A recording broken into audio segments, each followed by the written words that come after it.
Hello everybody and welcome back, or just welcome to my channel. I'm Dashpoint, you can call me Matthew. Today I'm going to be doing things a little bit differently. Usually I just stick to music and sometimes branch off into little nerdy things. But in this video I'm going to be doing something I believe is very important. And that is explaining some evidence I have found over the years to support my belief as a Christian. Because I believe it is very important to be able to defend why you believe what you believe. And some of you might be on the fence, not sure what to believe, and maybe you're just looking for some kind of confirmation. So if that is the case, I hope this helps. And otherwise, just strap in, be ready to put a bunch of hate comments, because you're a hypocrite. Sorry. No, I'm joking, but by the way, I have it written down here, so I'm going to be looking over a lot. So, okay, first thing I'm going to go over is the creation of the universe. Now, first, we get rid of any nonsensical theories like a giant space turtle barfing the universe into existence and having a flat Earth on its back. Yes, that is an actual belief. I don't know, man. So, now that we have that out of the way, we're going to look at the Big Bang, which, from my understanding, has two major theories for how it happened. The first is the universe was nothing, and then boom, universe existed, which breaks any theories of matter and cells being unable to come from nothing, having to come from already existent matter, and it's not possible.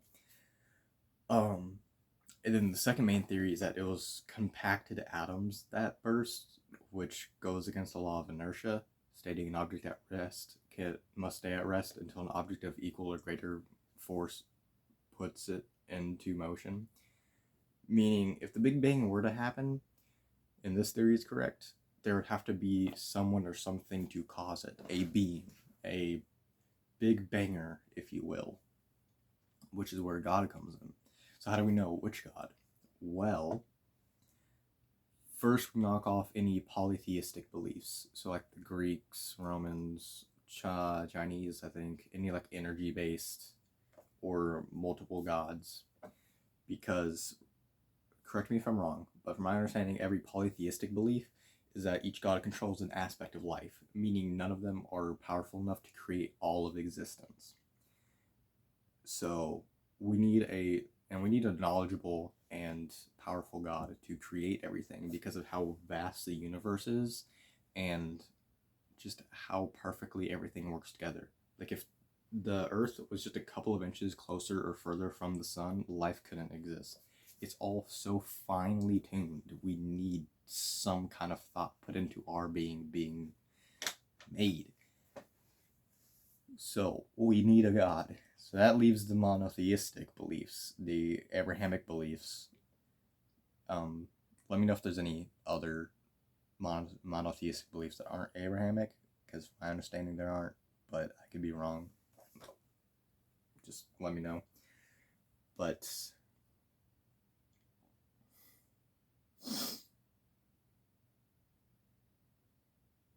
yeah. Back to, before we get into the monotheistic beliefs, I gotta give a point where, going along with the fact that we need a creator, the Big Bang is so unlikely, sitting at nearly zero. I found a number.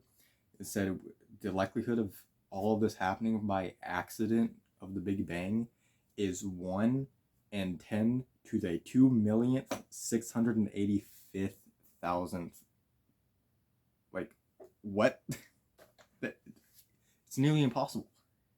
Like, I don't know how accurate that number is. I'm bad at math, but like, okay, even if that is an incorrect number, it's still sitting at nearly zero, the likelihood of all that happening. Every scientist acknowledges that. The fact that we could exist by the Big Bang shouldn't be happening. It's an improbability. Okay, now that we have all that out of the way, I apologize. Back to the monotheistic beliefs. So how do we know which God is correct? Well, firstly, all Abrahamic religions believe in the same God, roughly. So that makes that a thing. And a major thing is, okay, let's look at Jesus. Every other religion gives some kind of credit to Jesus. Either, like, Muslims say he's a prophet, others say he was just really spiritually in tuned, more so than normal men, etc. But Jesus claims to be God, and he only gives himself the credit. He says, I'm the way, the truth, and the life. No one gets to the Father but through me. He only gives himself credit while everyone else gives him credit. So all the religions point to Christianity as the truth. But how to, okay, some people argue, okay, well, Jesus isn't real. He's a made up dude. False. There are historical records. To deny Jesus living is to deny gravity. So he existed, but how do we know his claims are true and he was able to support it? Historical records. Have some here saying, just for one, Jesus was a common name at the time, and discipleship was a fairly common practice among religious people, you know? So it's very realistic to imagine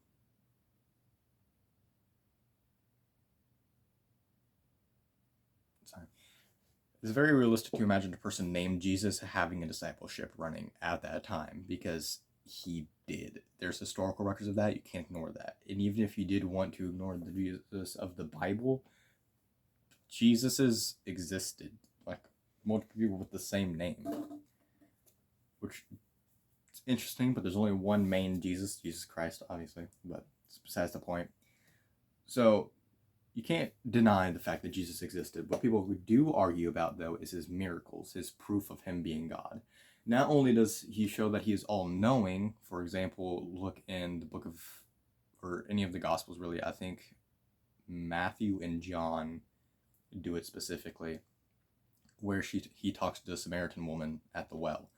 He says things to her that no one but her know. So he is all-knowing. That's just out there. But then his miracles. Well, let's look at this biggest one, his resurrection.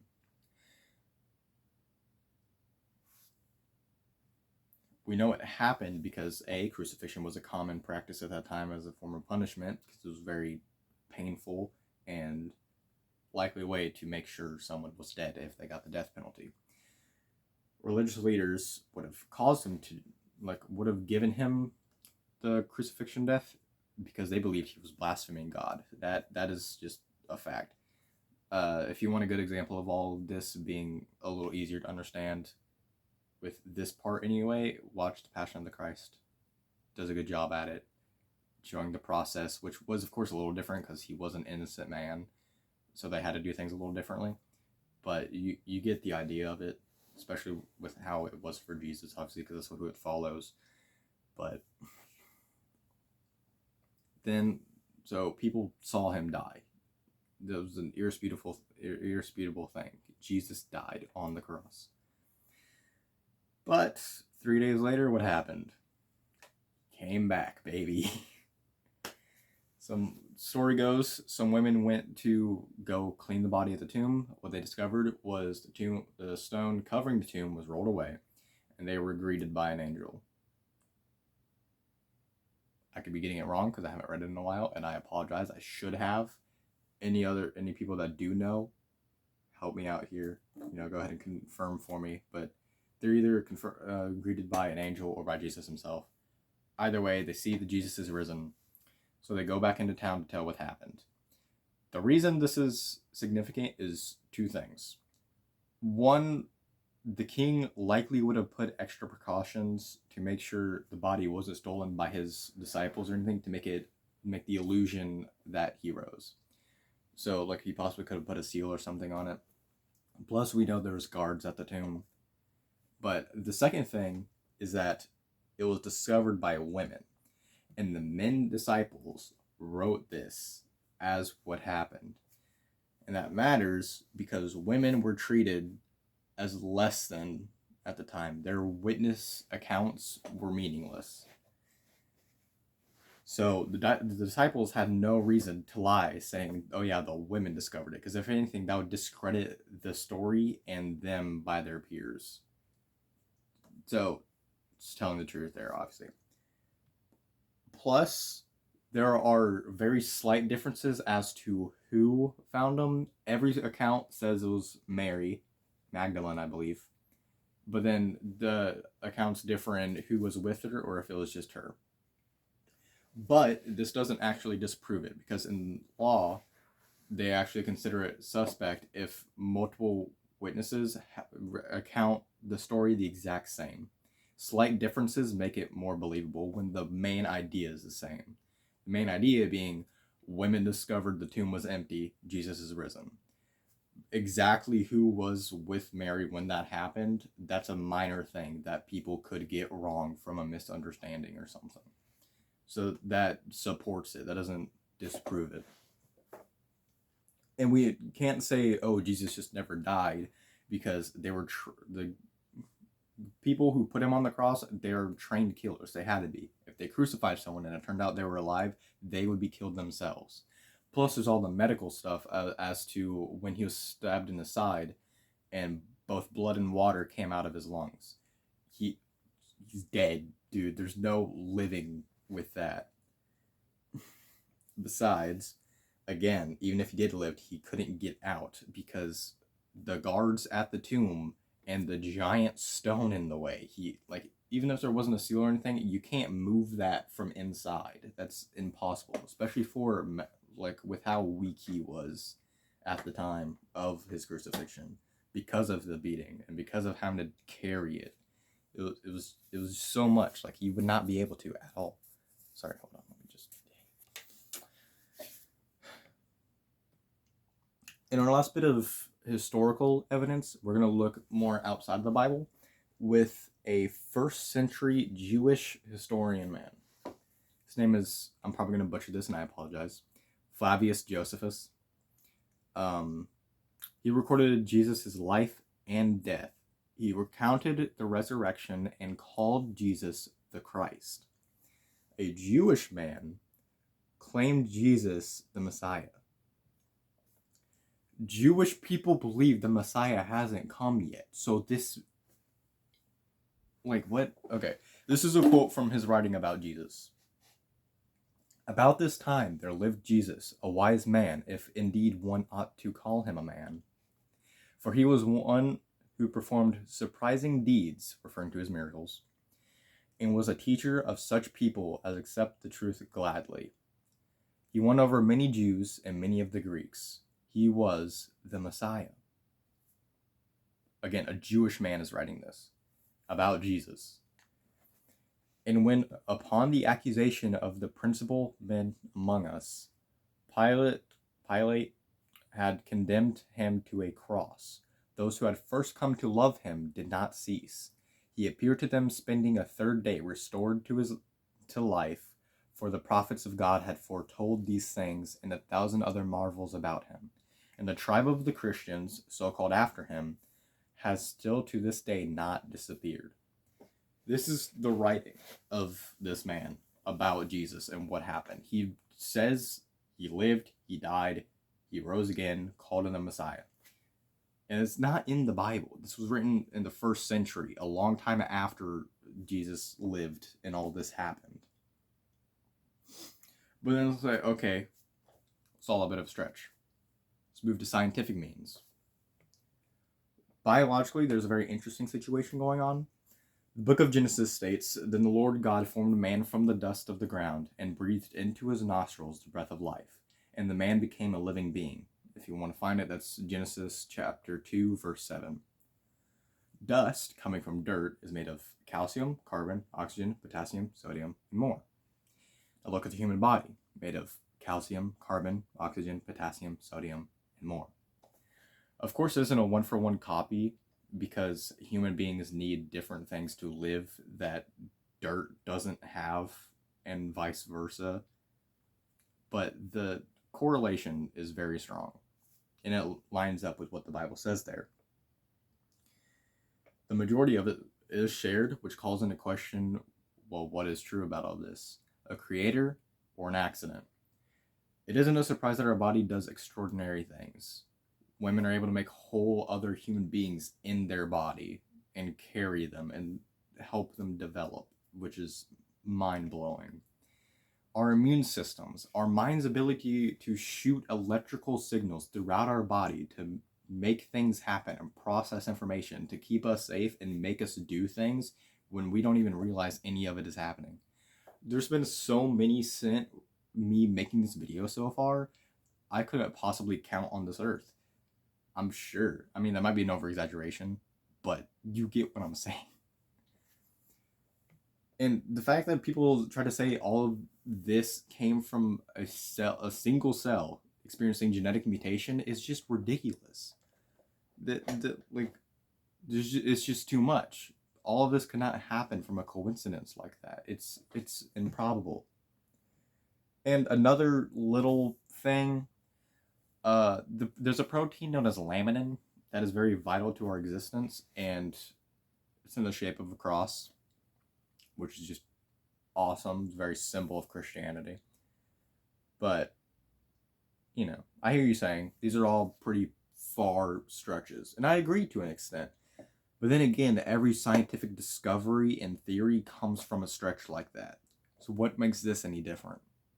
This, you can prove just as much as you can prove gravity. You can't see it, but you can see the effects of it.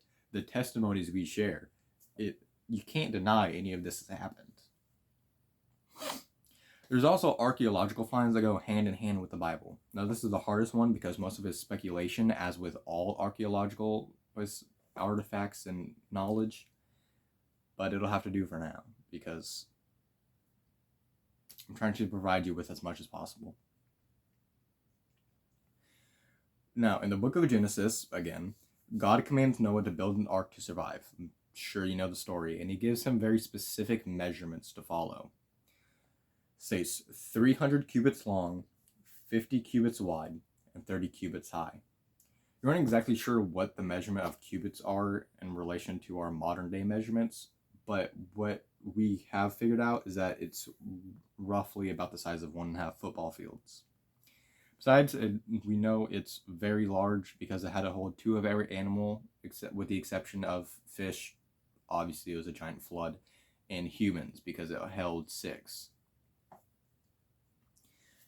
And later on, the Bible says in Genesis chapter 8, verse 4, that after the flood, on the 17th day of the 7th month, the ark came to rest on the mountains of Ararat. Now, if you go to this location, this isn't proven, but you can find a lot of wood that is believed to be cypress wood, both at the area and around the area. Now, what is the area I'm referring to? Not just the tops of the mountain. Well, it was discovered by, I believe it was a pilot in one of the World Wars, who discovered there was a large indentation in the top of one of the mountains. Now, if you go there, it appears to be the base of what could be the ark. It matches the measurements from what we know of the measurements. And it's just same mountain range. I don't know. Could be nothing but pretty crazy coincidence to me. Also, we can look to the story of Moses leading the Israelites out of Egypt. Firstly, let's look at the Red Sea incident where,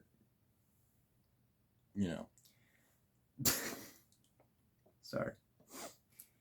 Where if you look at the floor of the Red Sea, there's evidence of them being chased by the Egyptians. There are scraps of chariots found in the sand, such as a wheel and an axle.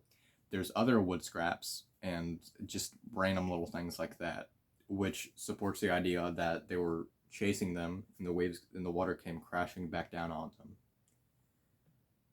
So after the Red Sea, they continue walking and the Israelites begin to complain. One of their complaints is that they're thirsty. So Moses splits a giant rock and water gushes forth for them to drink from. And some people are like, oh, it's just a little mountain thing. No, most likely it was like shooting out with force. And if you follow the route they supposedly took, you can find a large collection of rocks. One of which, if you look at, is a large boulder cracked in two completely in two pieces. And underneath it are a bunch of smaller rocks completely smooth in a way that only happens from water erosion. Which lines up with the idea that he split the rock, hence why it's two pieces, and water gushed out, smoothing and eroding the rocks underneath it, providing drinking water for the Israelites. And to go ahead and end it off here, we're going to look at some just small logical things to where it's like, to get you thinking. For example, the Bible is 66 books, written by 40 authors that we know of, and possibly more, in 3 different languages, in 3 different countries, over the course of 1,500 years. And despite that fact, other than mistranslations by us or misunderstandings, there are no contradictions. And everything you can cross-reference to another part in the Bible. Like you can take a prophecy from the Old Testament, say the book of Isaiah, and line that up with the book of Luke. You know, stuff like that. Everything goes together, and it all fits the same central theme. Another one is that the book has roughly 2,500 prophecies in it. And in the 2,000 years, roughly, that we've had it, less than it'd have to be. Anyway, because the Bible was written a long time ago. We know that much.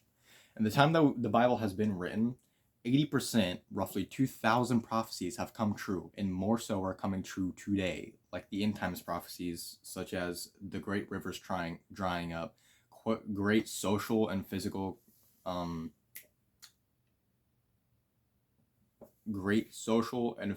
earthquakes, and a large spread of both Christianity and other beliefs that go against it. Now, with going off of that, Christianity gets the most pushback in the modern day. And this is a good thing for us, and I'll explain why. Satan is the enemy. He's the king of lies. And his main goal is to keep as many of us out of heaven as possible, because he was cast from heaven.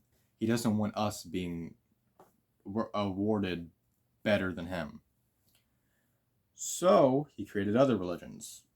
Hence why Christianity, the truth, is getting fought against, while other beliefs, which would be Satan's own creations, are getting leeway. Because why would he attack the very things that are helping him out? So, even if you don't believe all this, it's fine. I'm not going to be one of those crazy people who say, oh, you'll go to hell because you don't believe, you'll be damned forever. Because I'm just not a religious weirdo like that, and that's not really the way to bring him over. It's a choice. God gave us free will, and that's why Satan exists in the first place. That's why so many bad things happen. Choice. The choice comes from love, because he loves us. Besides, the Bible does say faith without evidence is rewarded. And to make sure you don't take that out of the context, it said to Thomas, a disciple of Jesus, after seeing Jesus risen and talking to him, given undeniable proof, and still denied Jesus as God. So, yeah, there's some evidence.